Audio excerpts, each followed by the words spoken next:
Perkenalkan, nama saya Saifullah Yusuf. Saya dari keluarga besar Gowok. Dan di sini saya menerima pertanyaan-pertanyaan terkait seputar kehidupan di sini dari Gowok sendiri.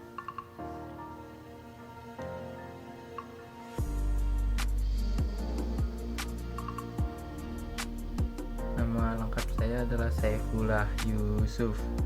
Sekarang saya kerja di Jepang udah sekitar 8 bulanan. Di sini ada pertanyaan dari Gowok yang tadi, gimana sih awal mulainya lu dipanggil Siwon? Oh iya, sebelumnya saya juga waktu pas SMP itu ketika MOS atau masa orientasi siswa atau biasa sekarang MPLS gitu,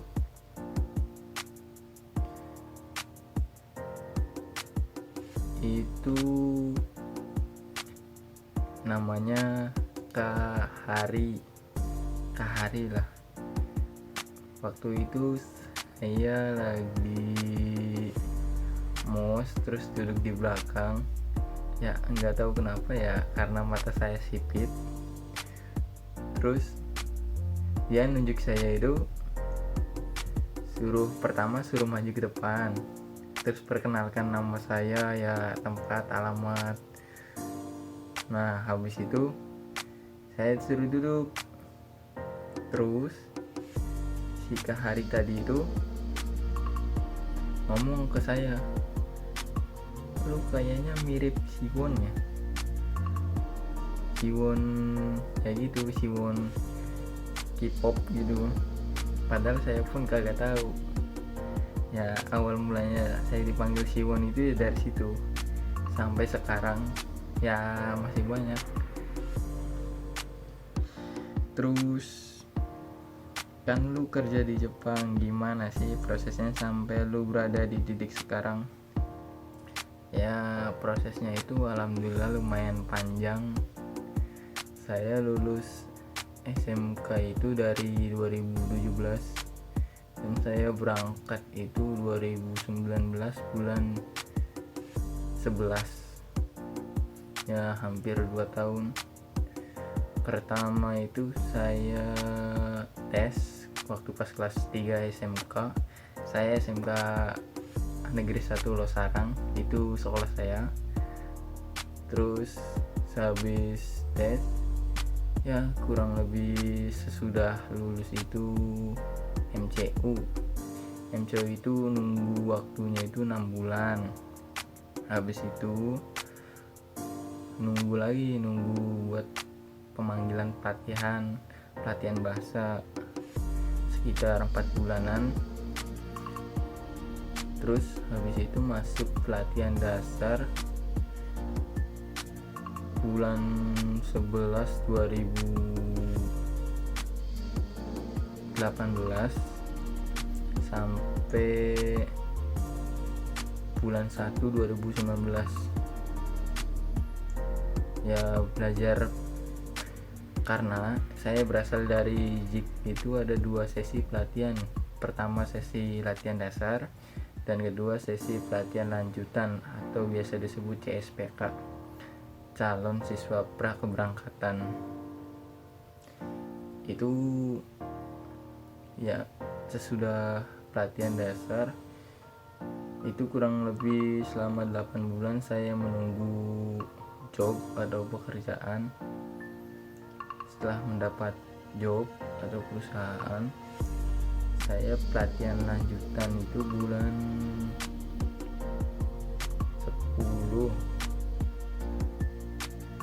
8 sampai bulan 10. Terus 2 bulan pelatihan lanjutan.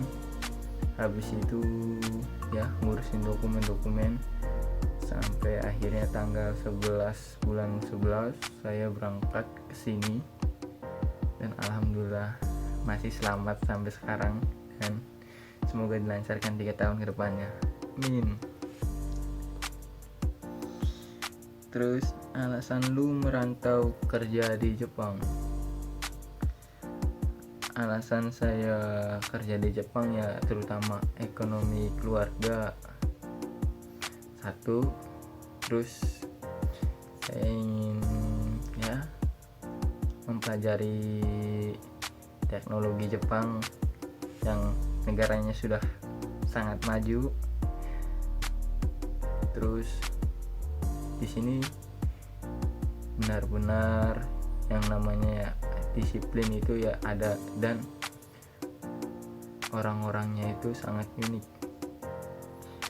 sangat patuh terhadap peraturan di sini, tertulis maupun secara lisan. Itu sih. Terus bagaimana nih perbedaan hidup di Indonesia sama di Jepang? Yaitu tadi perbedaannya yang paling mencolok itu ya kehidupan di Jepang sama di Indonesia itu berbeda ya, dari nilai mata uang berbeda, terus kebiasaan juga berbeda, terus apa lagi ya, pokoknya ya berbeda lah hitungannya.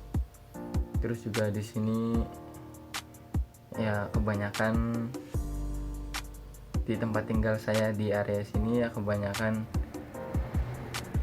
banyak sekolah, jadi ya dari kecil pun di sini udah diajarkan yang namanya disiplin, itu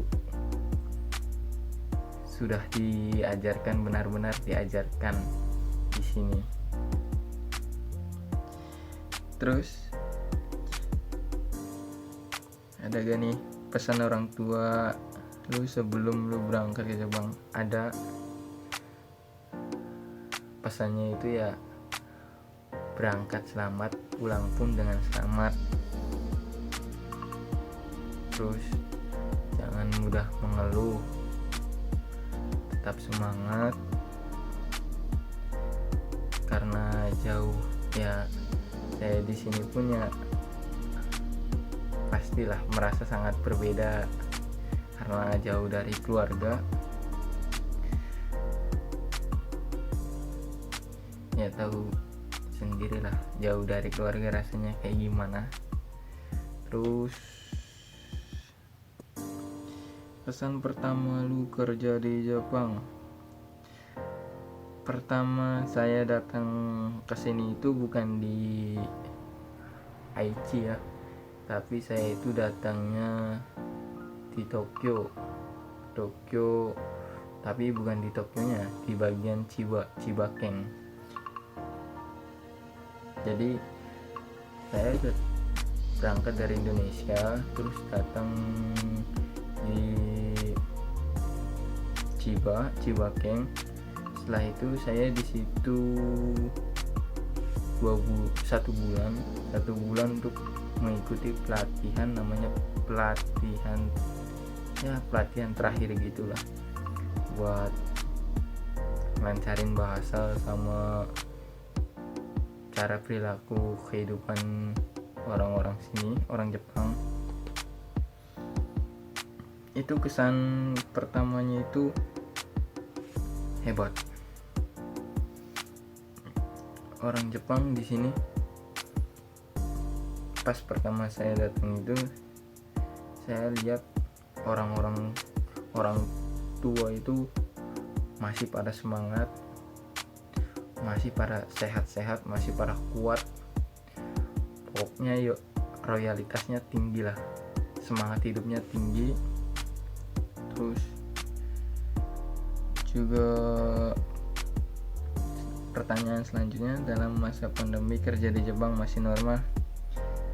Ya nggak beda jauh sih sama di Indonesia.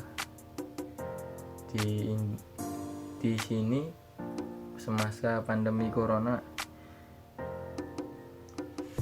kan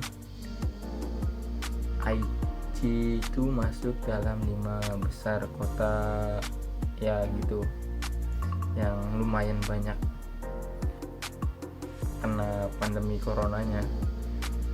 Itu sekarang ini bulan 7, kemarin itu bulan 5, bulan Mei, awal Mei itu paling parah pas awal mulanya pandemi, bukan awal mulanya pandemi dari Cina ya, tapi dari sini itu bulan 5 itu seluruh kota Jepang di lockdown, termasuk di Nagoya. Jadi selama pandemi itu kerja cuma 3 hari, itu pun tidak boleh lembur. 3 hari kerja itu ya semisal bagian saya itu hari Senin, Selasa, sama hari Kamis. Itu pun kerja harus menggunakan masker, bukan harus lagi sih, wajib pakai masker. Dan alhamdulillahnya dari pemerintah Jepang itu memberi sedikit bantuan, yaitu berupa uang sekitar 10 mang. 10 mang itu kalau di rupiahkan menjadi ya sekitar 13-14 jutaan. Lumayan buat ya selama pandemi waktu itu. Terus oh iya, terakhir kasih pesan untuk orang-orang yang mau bekerja merantau di Jepang. Ya intinya kalau kerja di sini ya dimanapun sih, kalau merantau ya pasti 1, mentalnya harus kuat, 2, bertekad kuat, 3, jangan mudah mengeluh atau menyerah. Itu aja sih.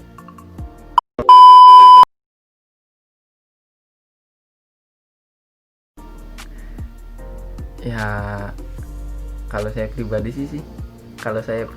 sih enakan juga tinggal di Indonesia.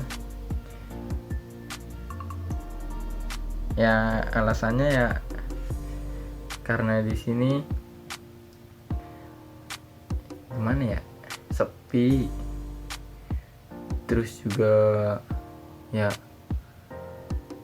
pokoknya sepi, terus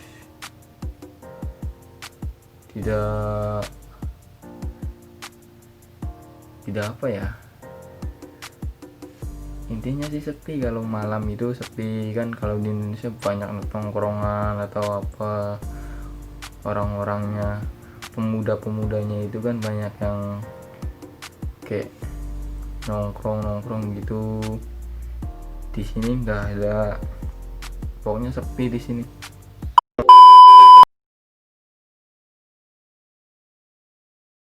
Waduh,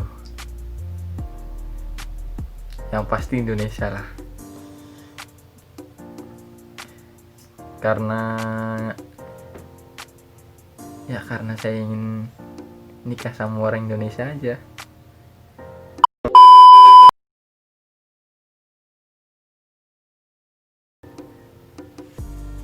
Di sini toko Indonesia deket sih, jadi mie goreng atau nasi goreng pun saya milih tetap nasi goreng, karena nasi goreng sering dibikin oleh saya sendiri, masa orang lain, oleh saya sendiri.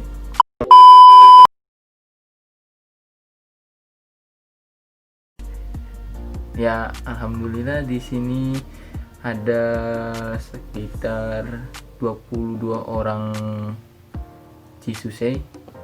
Ya Jisusei itu pelatihan atau trainee dari Indonesia kayak saya gini.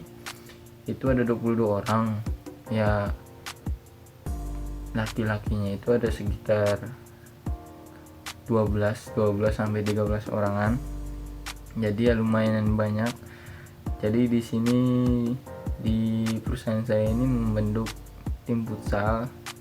Ya tim futsal gitu.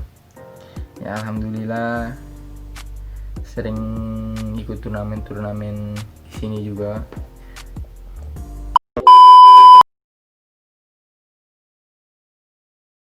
Ya, dua-duanya. Karena mereka kembar dari Gogo. Itu aja sih. Yang pasti di sini hidupnya harus semangat.